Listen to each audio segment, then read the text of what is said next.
bienvenidos a Con Todas las de la Ley. Hoy tenemos un tema que lo hemos denominado parte 2. La primera era con mis hijos no te metas y quedaron muchas dudas. Entonces decidimos hacer el programa de la ideología de género. ¿Cómo nace? ¿Cómo surge la ideología de género? Y para ello contamos con la presencia del doctor Tuninsky Castillo. Bienvenido, ¿cómo estás? Muchísimas gracias nuevamente, doctora, por la oportunidad. Quedaron muchas dudas con el programa, la parte número 1. Fíjate lo que está pasando con algunos artistas, donde uno de ellos que tienen un bebé casi que recién nacido, dicen que no lo han presentado porque no saben si va a ser niño o niña. Otros artistas que a sus hijos los han sometido a terapias hormonales desde tempranas edades. Entonces, dentro de todo lo que conversamos, surgieron las interrogantes, y la primera de ellas es ¿cómo surge esto de la ideología de género? Lo primero que hay que aclarar es que, según su afirmación, el problema nace de una perspectiva de los adultos, no es de los niños. Y al no ser de los niños, no es una perspectiva natural, sino un constructo de una ideología ya fomentada por adultos con conciencia plena a nivel social, sexual y con el discernimiento para poder fomentar este tipo de ideologías. Aún cuando el niño o la niña me digan, por ejemplo, a los 6 años, yo quiero ser un niño o yo quiero ser una niña. Fíjese lo que está pasando con los niños actualmente antes de entrar en lo que son los inicios de la ideología de género. Nuestros niños actualmente están presenciando unos patrones a seguir, incluso dentro de los dibujos animados, que van enfilados en esa dirección. Quienes tienen hijos pequeños y han tenido la oportunidad de seleccionar lo que es la programación actual, pueden ver que incluso hay una serie animada que se llama Super Drag, en donde los superhéroes son personas son drag queens, y el niño idolatra siempre a sus figuras favoritas. Y cuando están sometidos entonces a este tipo de bombardeo comunicacional altamente ideologizante, comienzan a emular patrones. El niño, cuando convive con su padre y ve a su padre afeitándose, lo primero que quiere hacer es afeitarse. La niña que convive con su madre se pone los tacones de su madre. E incluso los niños que viven solo con su madre, como es su modelo a seguir, se colocan los tacones de su madre, pero no porque tengan una condición sexual diferente a su naturaleza, sino que están emulando a la figura que les representa para ellos una idolatría. Es deber y obligación del adulto aclarar: no, hijo, si convive solamente con una madre soltera, usted no puede usar collares, no puede maquillarse, porque no es innato a tu condición, tú eres un varoncito. Y viceversa, si la niña quiere afeitarse, por supuesto el padre tiene que aclararle: no, tú no te puedes afeitar porque tú no tienes vello facial. Ahora, ¿qué pasa con la ideología de género? La ideología de género es un constructo nacido en el año 1966 a través del ideario de un psicólogo neozelandés radicado en Estados Unidos llamado John Monee. En el año 66, John Monee, que posteriormente hizo estudios y especializaciones a nivel sexual, él decía que el género era distinto a la condición natural sexual, que el ser humano podía ser algo diferente a lo que la naturaleza le otorgó ser. Es así como, a través de un experimento fallido, los hermanos Reimer nacen como gemelos, y cuando van a hacer una circuncisión a estos dos gemelos, uno de los gemelos lamentablemente sufre prácticamente una mutilación de su pene, y no había forma ni manera de cómo reconstruirla porque la circuncisión fue un fracaso y lesionaron irreversiblemente a ese bebé. ¿Cuál fue la propuesta de este ideólogo llamado John Monee? Intentar probar en ese niño lo que decía su ideología, de que podías nacer niño pero convertirte en una niña más adelante. Le propone a los padres hormonar a este niño, mutilan su pene por completo, le construyen una vagina artificial y comienzan a llamar al niño Brenda. Es nombrado como niña, es criado como niña, en simultáneo con su hermano gemelo que sigue siendo niño. Los experimentos que hicieron con estos dos hermanitos fueron grotescos. Cada año ellos iban a la consulta del doctor Monee, y el doctor Monee falsificaba los estudios médicos que se iban dando con estos gemelos, diciendo que Brenda, que en realidad era David, estaba creciendo normalmente como una niña. Colocaba a estos hermanitos a que golpearan sus genitales uno con otro a ver si había algún tipo de estímulo sexual en quien ahora llamaban Brenda. Y cuando llegan a la edad de 12, 13 años, la que llamaban Brenda, pero que en realidad era un niño mutilado en su genital, se consiguió con el descubrimiento de que se sentía como varón, porque era un varón. Le cuentan la verdad y finalmente le hacen otro tipo de cirugía para construirle un pene artificial. Por supuesto, su vida no fue normal, ya venían con los traumas de todos esos primeros 13 años de vida, él y su hermano, que luego que también se entera de la verdad, comienzan a entender a qué se debían esos experimentos médicos a los cuales fueron sometidos durante tanto tiempo, generando una condición psiquiátrica irreversible, en donde el hermano de David, ya ahora convertido nuevamente a niño, termina suicidándose. Posteriormente David se suicida también porque la afección psicológica psiquiátrica fue irreversible, y en última instancia su padre, que fue quien permitió todo este experimento grotesco, también se suicida por el sentimiento de culpa. Él es el padre de la ideología de género, y su experimento de la ideología de género demostró que no existe autopercepción, existe una condición sexual natural determinada cromosómicamente, en donde si naces niño, eres niño o varón hasta que mueres. Si naces niña, eres niña o hembra hasta que mueres.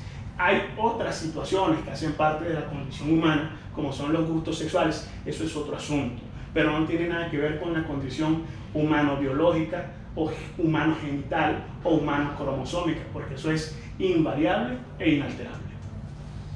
El gusto sexual, fíjate, ya son adultos. Bueno, y a mí me gustan las mujeres, o a ti te gustan los hombres. Sobre ese particular, ¿consideras tú que la legislación debería amparar a estas personas que deciden, obviamente, no tener, como dices tú, ojo, ese gusto sexual diferente? Nuestra legislación no le discrimina ni le niega ningún tipo de derecho a ninguna persona por ninguna condición.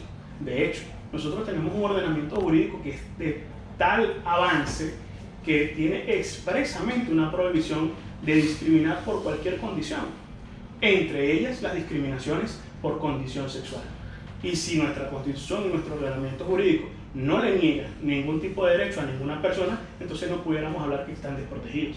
Entonces es una condición y no un gusto. El gusto es un gusto. La homosexualidad es un gusto establecido como tal porque se manifiesta de esa manera. Algunas personas pueden gustarle algunos alimentos, a otras no. Algunas personas pueden gustarle algunas actividades físicas, a otras no. Algunas personas tienen algún gusto por la actividad académica o intelectual y otras no. Y la actividad sexual o el gusto sexual también puede entrar dentro de la categoría de los gustos. O sea que yo puedo ser homosexual hoy y dentro de 5 años ya no serlo. La bisexualidad existe, y yo voy a hacer una afirmación temeraria. Cuando se habla de bisexualidad, pudiéramos estar hablando de homosexualidad a tiempo parcial. Me permito esa afirmación, ese atrevimiento. ¿Y por qué lo digo de esta manera? Porque si una persona que tiene un gusto hacia las personas del mismo sexo es homosexual, pero también a la vez siente gusto o atracción por su sexo contrario, no está siendo bisexual, simplemente está en ese momento, cuando se siente atraído por el sexo contrario, está regresando a su naturalidad, que es, como lo dice el adagio, que los polos opuestos se atraen en un momento, si es homosexual, y en otro momento deja de ser. En el programa anterior me dijiste que la homosexualidad era un trastorno psicológico, no un gusto. No, afirmé y lo reafirmo que la condición de la autopercepción contraria a lo que es la naturaleza humana y la sexualidad es un trastorno definido como disforia de género, ahora relajado según el Control Internacional de Enfermedades, edición número 11, a incongruencia de género. Porque es una autopercepción que va contrario, como su propia palabra lo indica, es incongruente con la realidad que se presenta física, biológicamente y a nivel de cromosomas. ¿Qué le dirías tú a los padres que en este momento están atravesando por una circunstancia muy parecida a la que conversamos sobre estos artistas, ¿no? De que tienen un hijo o tienen una hija con este tipo de problemas y no saben qué hacer, a pesar de haberlos llevado a psicólogos, psiquiatras, etc., y los mismos se mantienen con esta actitud. Ahora que usted menciona el tema de los psicólogos y los psiquiatras, tenemos que hacer una puntualidad. el año pasado, la Federación de Psicólogos de Venezuela emitió un comunicado importante, pero muy sesgado. En ese comunicado, la Federación de Psicólogos de Venezuela aceptaba, afirmaba y reconocía que existía un índice altísimo de consultas psicológicas y psiquiátricas de niños y adolescentes que estaban teniendo conflictos o dudas sobre su sexualidad. ¿Y qué dijo la Federación de Psicólogos? En lugar de ir a la raíz del asunto, porque si es un problema que es novedoso, porque independientemente de que hayan existido algunos casos puntuales, si ahora existe esta proliferación, debe haber un factor social diferente que está provocando estos altos índices de confusiones.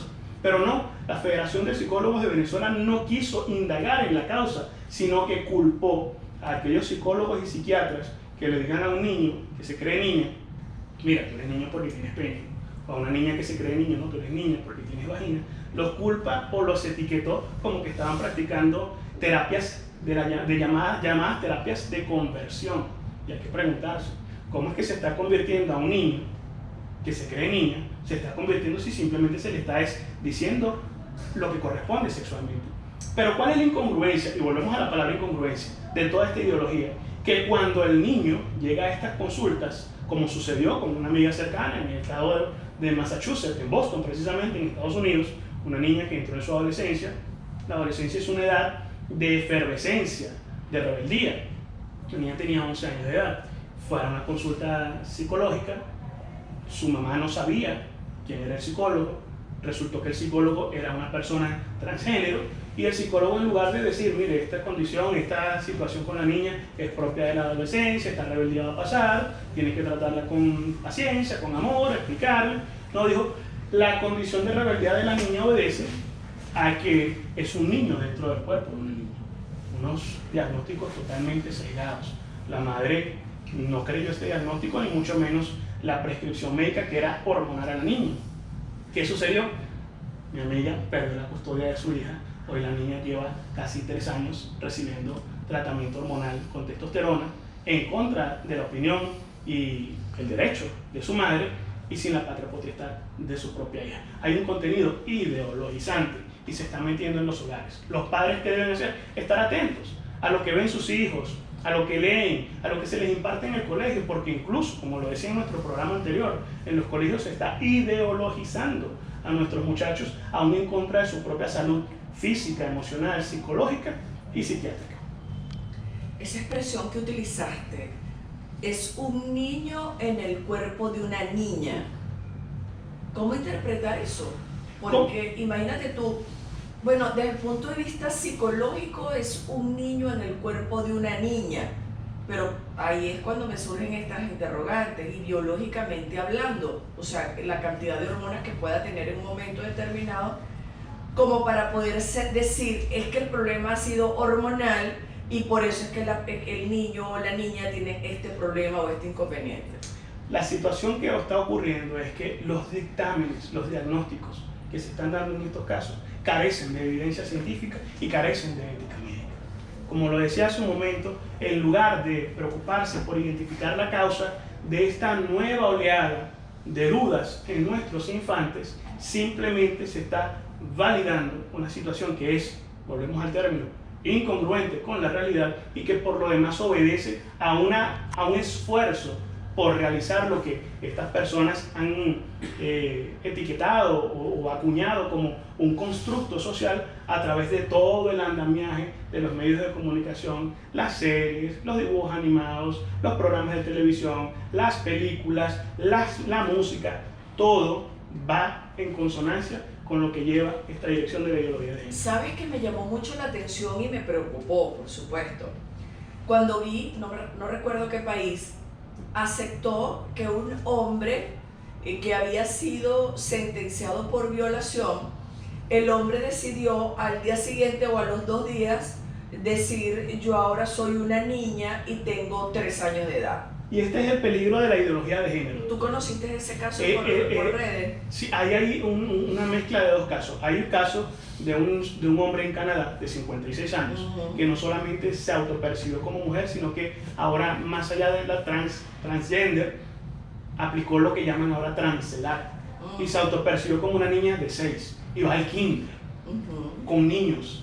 Entonces, este hombre de 56 años y de lo edad, adoptaron. y Una lo familia adoptaron. lo adoptó como una niña de 6 Así años. es, una pareja de ancianos lo adoptó. Y aquí tenemos que evaluar el comportamiento psiquiátrico también de nuestra sociedad, porque no es solamente la persona, es el entorno, la validación de ese tipo de conductas por el hecho de no entrar en esa etiqueta de ser discriminador, de ser retrógrada, de ser homofóbico, transfóbico y cualquier cantidad de adjetivos descalificativos que nos colocan a quienes hablamos con la verdad, sin ofender a nadie, simplemente defendiendo lo que es el orden natural de las cosas. ¿Qué sucede con estos casos?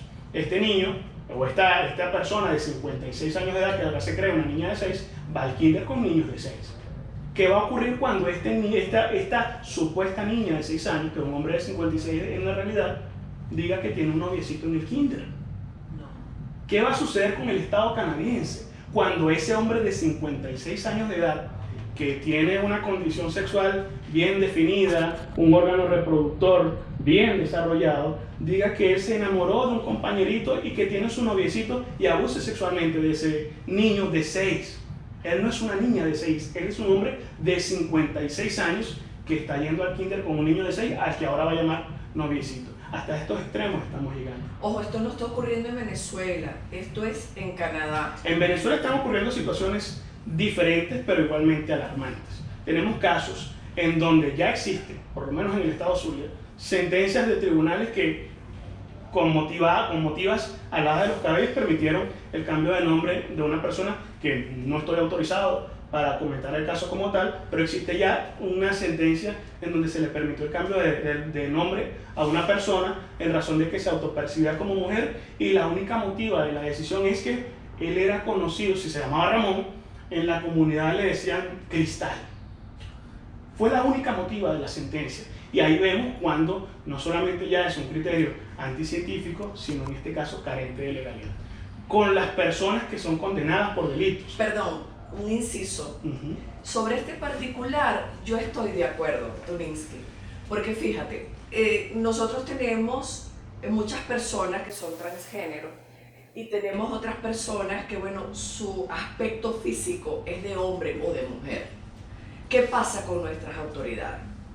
Muchos de ellos, o algunos de ellos, porque yo no puedo generalizar, cuando están en las alcabalas y detienen a estas personas y su cédula no coincide con su aspecto físico, ahí comienza la mal llamada matraca, ahí comienzan abusos sexuales, etc. Eso es bien conocido y ampliamente conocido. Entonces, yo sí estoy de acuerdo con que existe esa sentencia que permita el cambio de nombre y la toma de fotografía en su documento de identidad tal cual como aparece la persona, aun cuando señale abajo sexo masculino o sexo femenino. Yo me permito diferir de su concepto, porque aquí usted como una dama y yo como un caballero estamos sentados frente a frente. Su humanidad es muy distinta de la mía. Si yo mañana me autopercibo como una mujer y me disfrazo como tal, me coloco una peluca, me hago extensiones, me coloco incluso prótesis, mi organismo no va a cambiar. Cuando usted y yo tengamos una divergencia, un conflicto entre nosotros, si yo atento contra su humanidad, está atentando la densidad ósea masculina, la masa muscular masculina, el corazón masculino, los pulmones masculinos, la fuerza masculina, aunque tenga peluca y haya tenido prótesis en el cuerpo, contra la humanidad indefensa de una dama. Pero ¿qué va a suceder en ese caso? El agresor masculino, ahora llamado femenino porque se autopercibe como tal, no puede ser juzgado por violencia de género, que es lo que está sucediendo en otros países. Un hombre que golpeó a su esposa, a su pareja, y cuando fue capturado infraganti, dijo que se autopercibía como mujer, y eso no pasó de una alteración del orden público por parte de dos mujeres, entre comillas. O el hombre que fue un violador, y cuando recibió la sentencia después se autopercibió como una mujer y fue condenado a pagar prisión en una cárcel femenina porque se le reconoció su autopercepción. ¿Qué terminó sucediendo en ese caso? Ese violador que se aprovechó de esta ideología de género y los reconocimientos legales en algunos países terminó violando a 4 reclusas, embarazó a 2 reclusas. Eso sucedió en los Estados Unidos. ¿Qué está sucediendo en Virginia, en el estado de Virginia, en Estados Unidos, en donde niños que se autoperciben como trans, cuando entran en baños mixtos y comparten con algunas niñas, en su adolescencia han abusado sexualmente de ellas. Entonces, no. Una cosa, repito, es la autopercepción y otra el subvertir el orden jurídico, nuestra norma, nuestro ordenamiento jurídico, la ciencia de la ley, las ciencias jurídicas están para garantizar la sana convivencia de la sociedad. Una persona que tenga algún tipo de condición, cualquiera que fuere, no puede estar por encima del orden jurídico y de la sana convivencia social. Una persona, para ponerlo en perspectiva, que sea fumador, no puede obligar a otras personas que respiren el humo de su cigarrillo. Por algo existen espacios para no fumadores. Incluso una prohibición del Ministerio del Poder Popular para la Salud, en donde se dice, este es un espacio para no fumadores. Y no porque no le permitan estar allí fumando, va a decir que están discriminando. Tuninsky, ¿te consideras homofóbico? No, para nada. No soy homofóbico porque si hablamos en la terminología de homofobia, que es lo que se ha acuñado como término, homo es el similar y fobia es aversión. Yo no puedo ser homofóbico porque si yo trato a mis iguales de la misma manera que deseo que me traten, pues por supuesto no existe ningún tipo de aversión. Ahora, y voy a hacer otra afirmación temeraria.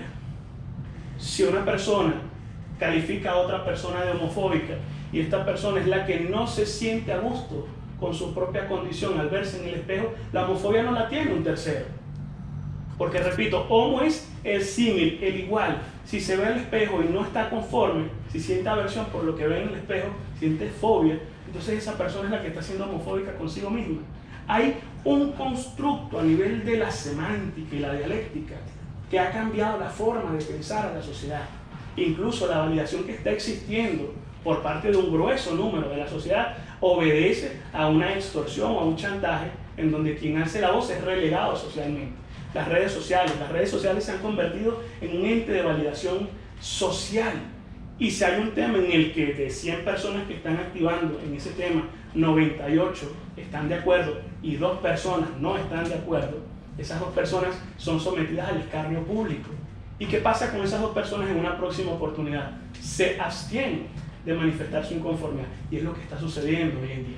Hay un andamiaje diseñado para oprimir e incluso estas personas hablan de que se les vulnera el derecho al libre desenvolvimiento de la personalidad. Pero cuando se somete a toda una sociedad a esta extorsión y este chantaje de no poder alzar la voz porque es homofóbico, transfóbico, retrógrada o como lo quieran llamar, entonces estás coartando la libertad de expresión del grueso número de la sociedad y la discriminación supuesta que estás denunciando con un sector que, aunque pequeño, tiene todos sus derechos garantizados en la ley, la estás practicando a nivel macro con el grueso número de la sociedad que al final termina silenciándose por no ser víctima de esa sanción social.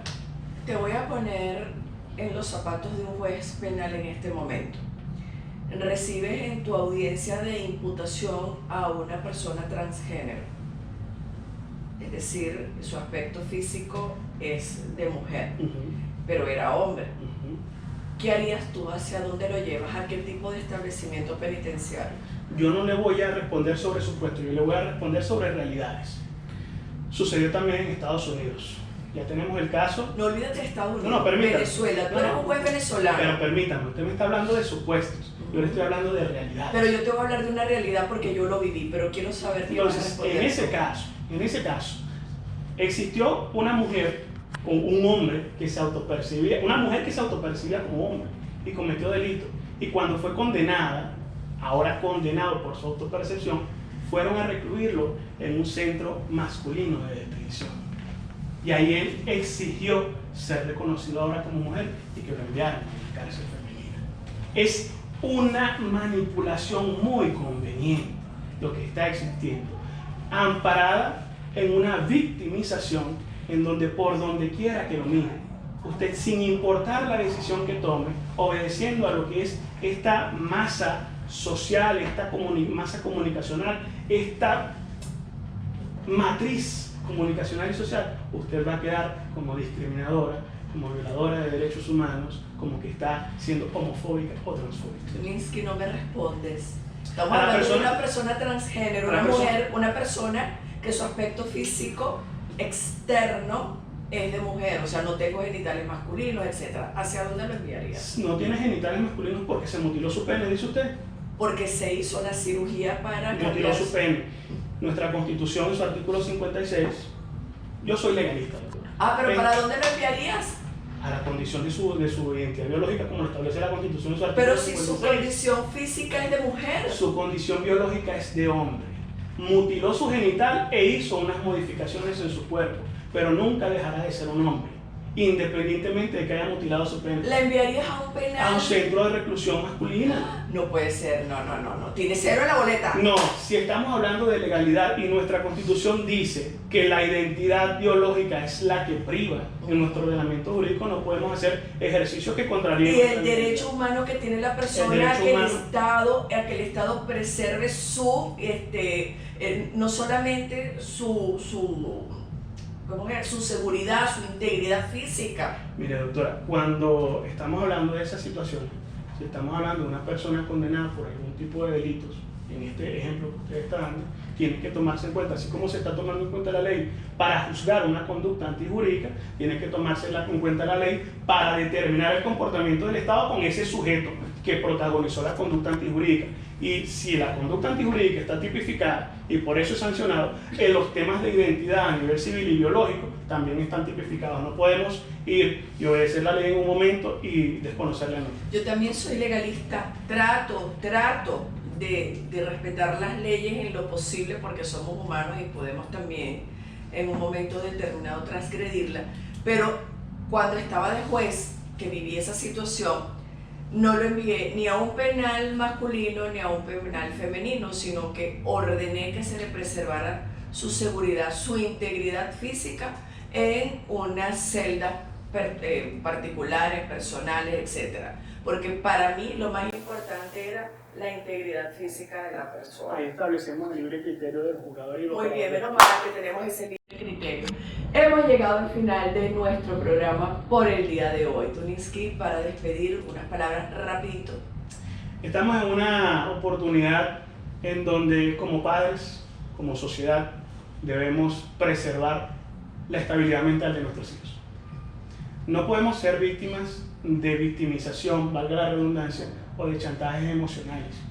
Tenemos que tener en cuenta que nuestra sociedad en este momento se está perdiendo por múltiples factores. Hay una cultura de valores, antivalores, que está apremiando y ha invadido nuestros hogares. Y queda de parte de nosotros como padres y representantes defender a nuestros muchachos de esa cultura de antivalores en todos los órdenes, no solamente a nivel sexual, sino también en el orden del comportamiento social. Queda pendiente el debate con Richard Briceño, ¿ok? Bueno, señores, hemos llegado al final de nuestro programa por el día de hoy. No olviden seguirme en todas mis redes sociales, en Twitter, en TikTok, en Instagram. Así que los quiero un montón y nos vemos la próxima. Chao.